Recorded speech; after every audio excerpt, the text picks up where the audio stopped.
Recording oral history interview. Vincent Mancinelli, Alpha Company, 82nd Armored Medical Battalion. Taping is being done 15th of August 2008, Abilene, Texas, 12th Armored Division reunion. Thank you for agreeing to talk to me again, Vince. Well, as much as I can remember, I'll try to tell you. Fantastic. I was a young person when I went into the service, 18 years old. Actually, on 3/24/1926, I was only 17 years old. But on 3/27/26, I became 18. But my enlistment was enrolled in 3/24. At that time, and I still remember the numbers, 13196-935. It's something that never left me. I didn't too much remember my Social Security number until only lately I start to remember part of it. But I could never repeat it off as I did that number. And I was a young person when I came with this group. Originally, when I went in the service, I went from Philadelphia to Camp Swift, Texas, because I said I'll either be close to home or I'm going to end up in Texas, and that's where I did end up. I ended up with a outfit that basically was a medical group of supply depots. I went from numerous companies there that they were originally starting. And out of those companies, I ended up with 5. Then I ended up going to Camp Barkley, Texas. That was the 6th outfit I was really with. At that particular time, we were with the 443rd Supply Depot. Then it came that one night, looking through paperwork, that I was doing some detail work at the CP, I realized that 11 of us are going to be transferred out. So when I came back to the barracks, I told a couple of people that I was very close to and got close to. I says, you know, we're going to be transferred out. Get the heck out. That's not going to happen. I says, we're on our march. We're going on a 10-mile march. Halfway through, they're going to pick us out, and we're going to be transferred out. And where were we going? I said, I don't know where we were going, though. So when we went on this march, halfway through, 5 were sitting there and relaxing a little bit. And suddenly they called us all to come to attention, and they turned around and started calling names off. And sure enough, they called 11 names off. We turned around, we were being transferred. We come to find out we were going to be transferred to the 12th Armored Division. Now, when this took place, with all the transfers I had made, I had really never completed my basic training. So I had to go home for 3 days as a requirement, as having a leave of absence. And as I came back at night, they hurry up and rushed me over, and I went through the infiltration course. So that basically made my records clean, that I was totally basic training, that I could go to this outfit.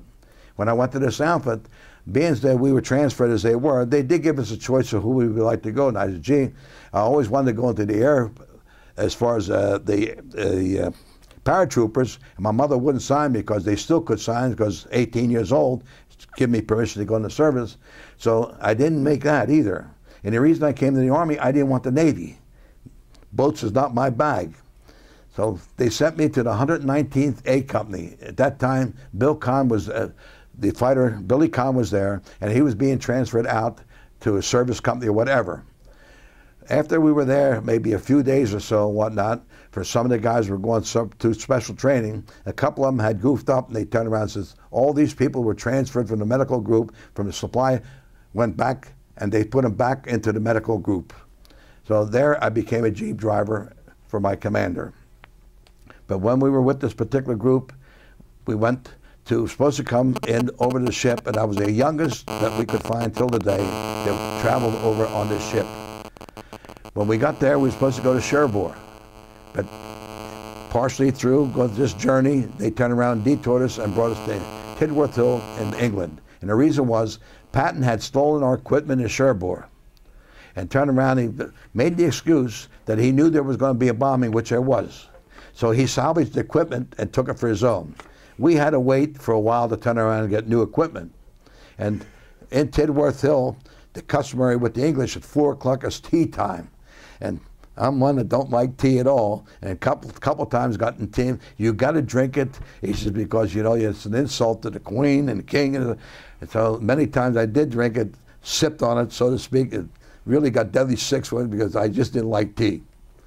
We did come in to finally ship back that we were going to go to France, and we ended up in Le Havre. And basically from Le Havre on, we moved pretty quickly. And one of the things I remember about it is saying, you know, as strong as the French had, with the Maginot Line, things like that, to lose their country in 19 days was unbelievable. But the French themselves, in my personal opinion, didn't think too much of them. It was the underground of the French people that turned around. Basically, it was more help to the United States Army than anybody else. As we went through these different things and whatnot, we finally come to the time we crossed the Rhine and the Blue Danube, places like that, which really lay into my mind. And to turn around, we crossed the Rhine the same night with Patton and whatnot. As we crossed the Rhine, we were only 3 miles deep and approximately 19 miles wide, and we didn't stop for 3 days. But in all this time, things were happening. I did get a chance when I was in England, which I forgot to mention. I met my brother, and he took me up in the C-47 for a while with a couple of my boys. When I got to Germany and was going through Germany, it was near Christmas time, looking, and I seen my brother's outfit come up from Italy, 939 Field Artillery. So standing next to the gentleman, gee, that's my brother's outfit. He's, well, go ahead and go find out where he's at. I said, I can't leave. I'm waiting for my captain. He's I'm his Jeep driver. He said, that's okay. And he said, I'll let him know. I'll stand here and wait for him. So naturally, I turned around, found out where they're at, and I came back. My captain, oh, yeah, as if nothing happened. The next day, I'm going to go look for my brother. Now, I had to bring my Jeep back to get serviced and whatnot, so I didn't get a chance to look for my brother. Many months later, I finally turned around, still looking for him, and it was near Christmas time. And I turned around, went looking for him, and all of a sudden I pulled in with the MPs and didn't realize they were interrogating me. Wanted to know why I was looking for this particular outfit, this, that, because they had just come over there just not too long before that. Then I later found out after all this interrogation, they let me go. He says, you know why we're checking you? He says, there was quite a few paratroopers dressed as American soldiers had landed, well-speaking people. And these people were the people that basically lived in the Ford plant area because their parents were here and they were taught in our schools English. And they took these people, when they came back, because these people came back to Germany, when they came into service, they were special troops and they assigned to particular jobs like this. And that was why they thought maybe I was one of these particular people. When I finally turned around and explained, I said, well, don't look for him right now. And like I say, many months later, I finally caught up with him. And he wasn't the brother I had at home. The Italian family has a strange constant. The older brother, he's the boss. And what he says goes. Even with the girls, he don't have a chance to turn around. As far as things that are done, it's always the male subject that turns around. And I said, gee, the way he's acting, real nice and whatnot. And I remember he used to hit me with a strap and things like that, and very demanding in what I'd done. So I turned around, couldn't believe it. Now, when I turned around and went home, the other side of him came out. And then I turned around, there I could see him. I said, now listen, I've been in the service. I'm your buddy as far as the service, but I'm sorry, when it comes home, I'll do what I want to do and you do what you want to do. Now, when we did finally come home, turn around, we were back with camp. I was at Fort Meade when I was sent home. I didn't realize our outfit had a unit that used to have reunions every year. I became aware of this when I was down in Atlantic City one time, and I never walked to the farther part of the boardwalk, walked there, and I see the sign with the 12th Armored Division at the Commodore Hotel. I said, oh my God, my wife, that's some outfit I was in the service with. So she says, well, go in and find out. I went in and find out they had just left that day. There was no one there. So I happened to mention this to a friend of mine, it was an Army buddy of mine in the same company that lived in Hatboro. To his knowing, he knew about it, and he used to get his newsletter, the Hellcat News. So there was a reunion coming that year at the 1968 at the Sheraton Hotel in Philadelphia. He was going to bring me there as a surprise. He had a death in the family, neglected to tell me, and the reunion went, and I did not get to go, and he apologized for it. But the following year, it went to St. Louis, the Pick Carter Hotel. So I turned around with this, we both went. When I went to this reunion, I was anxious to see all my buddies and whatnot who would be there. So I did meet a few of them, quite a few. In fact, one of them was a lieutenant that the fellows never really got along too good, and he couldn't do enough for us to try to correct what he had done when he was an officer. And most of the officers at that time were made because of the ability, his knowledge they had. In fact, one of our officers was a soda jerk in real life. Another one was trying to, well, we had two of them there were doctors, Dr. Phillips and Dr. Edge. Dr. Edge is the one that got killed during combat. So basically at this reunion, I knew they had hospitality rooms. I said the best way to meet people, because I was the type of person who liked to meet and mingle with people, was to go to the hospitality room. And I'd be wearing to me what their setups was. I walk in, and as I walked in, the guy comes over to me, he says, excuse me, he says, what outfit you with? I said, 82nd Medical Battalion, Company A. He said, well, this is not your reception room. I says, what? Excuse me, what outfit you with? He says, 12th Armored. This is what I'm with. I thought we were all in the same group. I said, but I didn't come here to drink your beer or eat your food. I came here to meet people. And then I went to the next hospitality the same way and the other, and they were kind enough and the other didn't do what he did. I got to know more people at that reunion and meet more people than people were going for 20 to 25 years. And I said it in my own mind, I says, if I'm going to do anything in this group, I'm going to try to get them to intermingle like families do. Still over the period of years, each unit was a separate unit, and most of the reunions they spent time I was at. I knew guys that sat next to another guy, didn't like him for 20 years. And that's where you had to sit, because that's the assigned seat he had when he went to the reunion. But then I had guys that turned around and sat guys next to him for 20 years, and then the guy died and they didn't know nobody else and didn't go talk to nobody else. It's no use me coming no more. And that's why they lost a lot of members. But finally we turned around, we started an Eastern chapter. And that was back in the year approximately, 38 years from now. So I'd say somewhere in there 1970 or something like that, 1971, that's right. It was a Sheraton Hotel in Atlantic City, in Jersey. As this group was there, and Philadelphia, as this group was there, we formed a committee to run reunions. And we're running reunions till today, which we will be going to our 38th reunion this year coming up. And we hope to keep on going.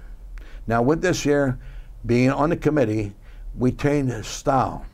When these people came to the reunion, they would try to reserve seats. We said, no, you got to go in there. If somebody, and you can hold 2 seats, fine. We got them to intermingle. And we became the group that turned around. They really enjoyed it this way because now they got a chance to meet someone from the 82nd, the 134th, from the 17th, from the different outfits, and they really loved this. And then they had their own little small reunion. So at this particular time, with doing this, one of the fellows is really up on it. He says, he got mad at me. I ain't coming no more. I said, well, be it your guest. We're not going to change it for you. Later on, he come and apologized to me. He says, I can see this is a better setup. He says, because I only see my own people. He says, here I got a chance to intermingle. And over the period of years, it really grew. To show you how much it grew, we took a good spot, which would be Harrisburg, where you could come from any place and go to that point easy, even by airplane. We had a group as a chapter of 269 people at our reunion. And we had a fabulous place there, would continue. But the hotel turned around because I couldn't be there. I had sickness in the family. And I turned around, went there that Saturday night and find out what they were supposed to be doing with this unit. They put them in the basement for their breakfast and things like that. So I told this particular company, which was the Marriott at that time, as definitely we would not be coming back there. It hurt us in one way, but it didn't hurt us in another way. Over the period of years, the type of contract we had with these people, in which we had a friend of mine on our committee now, which was Lori, he said, how could you ever get a contract that you have of your type? I said, because we've done this with the hood. He said, but it's all in your favor. In our contract, till redeeds, it's a package deal, number one. Number two, we got it in there, only those registered at the hotel we will be obligated to pay for. The third thing we've done, we don't need to give you the credit card number. They will hold the room till 4 o'clock that day you come in, then cancellation. So no matter if only 5 people come, we only pay for 5 people. Until today, most of the hotels we ran our reunions, we had long-term commitments. As we have with this, we have a 5-year commitment, so our dates are all the way up to 2010. And they will make an additional. And this is basically at Lewisburg, PA, where you have the small league tournaments and whatnot, and they've treated us just like family. The Amish people are funny. Once you go there, if they accept you, you are family. And they, till today, said, no matter how many people come, we will always have our own little spot. They may not give us all the things we have now, but they've taken very few things away from us. They've never hurt the package itself. So a person knows that he's going to eat, he's going to sleep, he's going to enjoy the reunion, and he's looked after just like he would be in a nursing home, that our people don't have nothing to worry about, and they can enjoy it. And as of the last reunion, we had 40-some people there yet. It's family and friends. And we continue to hope that continue this way. It's in a little bit of an out-of-the-way place because we set it, but we make them vote where they want to go, and we give them what they want. It's too late in the game for us to try to change the place now because the hotels now have changed some of the rules. We had a hotel in Jersey would give us a beautiful package. The only thing they wanted a commitment of a guarantee of $2,500 if we didn't. In fact, when we used to set these hospitality rooms, we were allowed to bring liquor and everything else in. Many times they say, don't buy from us, and what bottles you use, we paid for what the state store price was. And that's how we treated it. In the last few years, so they had to change the rules because they were having problems with lawsuits and whatnot. So when it came to drinking, they said you'd have to get insurance. It's impossible to get insurance for small groups. But it won't bother, and the cost is too expensive. It would be more than what our reunions are. So we discontinued drinking, and most of them are on medication, so they don't need it. The thing I turn around, as far as another in my lifetime with this association, I had a fellow by the name, Sergeant was Clark, John Clark. He took me under his wing, and he got me involved in the committees that were on there. I ran through all the chairs, 3 years of directorship, then went up the steps, and finally made it to be the youngest president of this association in 1969. I was highly honored with this. And I turned around, as we turned around, made changes there because they never used to give plaques and things like that. So I turned around and went to this Bob Saloff, who was the past president, that I know he had a plaque, but he never used it. I said, Bob, can I use your plaque, so to speak, to introduce giving plaques away? He certainly can. I went to the board and asked permission for the plaques. No problem, but one exception. You pay for them yourself. And up to this time, no one knows, and I'm saying to you, yes, I did pay for them for over 20 years. On that committee was Bob Saloff, Len Dooley, which is one of the originators with this association, knows more about this association than any other person, was involved in the bylaws and the Constitution making, and we started a president of the club that same year that I done this. At the same time, I turned around, started another award, which was the Hellcat Ribbon Award. So the Ribbon Award and the Hellcat Awards were the first 2 awards ever given to anybody for recognition. But the only thing on what I'd done on that first one, because it was 12 years earlier that Bob Saloff was going to start this, I made 12 plaques. I said, we'll get the names in, and your committee of the presidents will pick who the winners are. But I, myself, will turn around, designate who gets and whatnot. I said, I want you all to include your name, Bob Saloff and Len Dooley. I said, put them in there. And they wanted me to, I said, no, I can't put my name, I can't give myself a plaque. That would be kind of stupid. I said, but when I did this, I did give the 12 plaques, and I included Bob Saloff for what they had done, and Len Dooley, and many others. And I also made it for somebody who might have passed away. Then when I originally passed this thing over to them, and when we gave it up, I gave them the set of rules of what we normally do with these plaques. And said, basically the Hellcat Award, the person in the Ribbon Award can't, if he's already received it, can't receive that. And they changed it.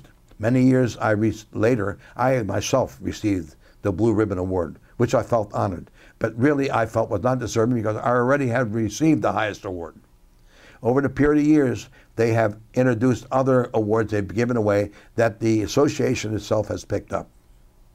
Now, just recently, we've added to our legacy group, and I felt, you know, they should be having an award. Now, John says, how can I turn around from a legacy group, give an award? I said, no, I want permission to give an award. And I took and picked McCarthy when he got the tank, which is now in line to become our president from Legacy Group, and made up an award and gave it to him. Now, I said to John, the only thing is, I'm giving this award this year. You're president. You can give it next year. and you're going to pay for it. And then you're going to say to the association, we're going to pick this award up from here on in. And that's what they have done now. And I think when a person receives an award, I think they should take taken time out to give this award in a presentation for what it is given that's on that plaque, which takes no time. And I was made aware this year that this might not be done. And I turned around and insisted, if it's not done at the meeting at the night, because they don't have time, then at our meeting, they're present. And I think that's what's going to happen, I'm hoping. I'm a very outspoken person, but I don't talk behind a person's back. I've never sidestepped that committee. As a past president, I reserve the right to go in there and ask for certain things. They permitted me a couple of years ago, turn around with the things I told them that they weren't doing. Because what is happening when a person comes from the floor, is not familiar with the system, is not passed on to him, he can't turn around. He does what he thinks right. And for the last few years, I found out that they weren't following none of our style. And when I also mentioned this to the president that we have now, he said, well, that's passe. That don't mean that's a whole different change. No, it's not. This association would not be here 62 years had it not been set for a precedent that they set and a way of running this association. We're not saying dictate to the association, as Remo used to say to me with our Eastern chapter. But you didn't dictate for you dictated to preserve what's there. And I think it's a necessity for our continuation, for them to turn around, work hand in hand. And what I mean by hand in hand, we have the veteran group, which is here and is fading away slowly. And now we have the legacy committee. And I've also suggested to the incoming people, which I feel they probably will do, they're going to invest in the way that we've done things before and try to enter them, such as the package deal and whatnot, which I ran at a reunion at Philadelphia during the hardest time, 1973 with the gas crisis, the Legionnaire's disease. And we brought the highest amount of people they ever had, close to 1,300 people. We had the Al Raymond Band. We had a problem with the reunion. I corrected what they'd done, gave them double drinking tickets, which they were the biggest drinking outfit in the world. They had the Alaskan Bakeout when they came through at night, our last reunion night, and what little went wrong that reunion, they forgot all about altogether. In fact, because of what they'd done wrong with the buffet and didn't take care of everybody with food because they didn't have nobody controlling it, I got a compensation for 2 tickets of drinking tickets we had to 4, and basically the salesman was against it. The owner, the manager of the hotel says, you know, we could have to pay more than that. It cost them over $7,000 in drinks to our drink because they were big drinkers, and they enjoyed themselves. And I can see this reunions going on, but it's a necessary, instead of having veterans and legacy group members, because they used to segregate because they had units before. And when we turn around and start doing that style of intermingling, they got to know others. So they should intermingle, so they didn't say because you got to remember this, no matter how they vote, is dad going to go against his son is trying to. Now, the legacy group is going to thin out just like we did, because eventually their dad's not going to come unless they get close to somebody, and that's the way to get close to, then that group will expand farther and farther and farther. And I thank you for your time. And believe me, I enjoyed this visit. But I do want to relate one more thing, though. When we went to service, my dad, all he did was shake his hand. We come from a family of 11. I had one lost. A year later, she died away. He turned around, couldn't go into service. He went to Aberdeen, Maryland, Proving Grounds, became a barber. He was there some 4 years plus when they find out that he was not a citizen. And they wanted to take him out of the camp. And the colonel said, my God, he's got 3 children in the service, and you're going to kill him. If I have to build him a shop, he says, that's what I'll do. They didn't have to do that. He got special dispensation for him to work in the shop. And he used to come home for Saturday night, for Sunday night rather, Monday, and go back Tuesday and live there and deprived his family. He turned around and done that for years. 1975, Mom and Pop finally became citizens because now he had time to turn around and do this. And I thought that was, is in what's been happening today. They had hard times, but they made arrangements. With some of the stuff that's going on right now is not proper. And I think the soldiers coming back right now are going to be worse off shape than us. And I'll tell you why. Mentally, not physically. When they come back, if they don't have a place to take this stuff out of their minds, just like I never talked about it at home, only since the problem they had in New York with 9/11. These fellows are going to be worse shape. They're going to only have problems on the streets and their own homes with people killing people for no reason. But if they give them a chance to reassign their minds, like we've done amongst ourselves, then they'll be all right. They don't have enough facilities right now, and it's going to be a while before they have it. But that's the priority they should have, because these people are losing their homes and everything else with what's going on. And I thank you again. Vince, thank you so much. God bless you.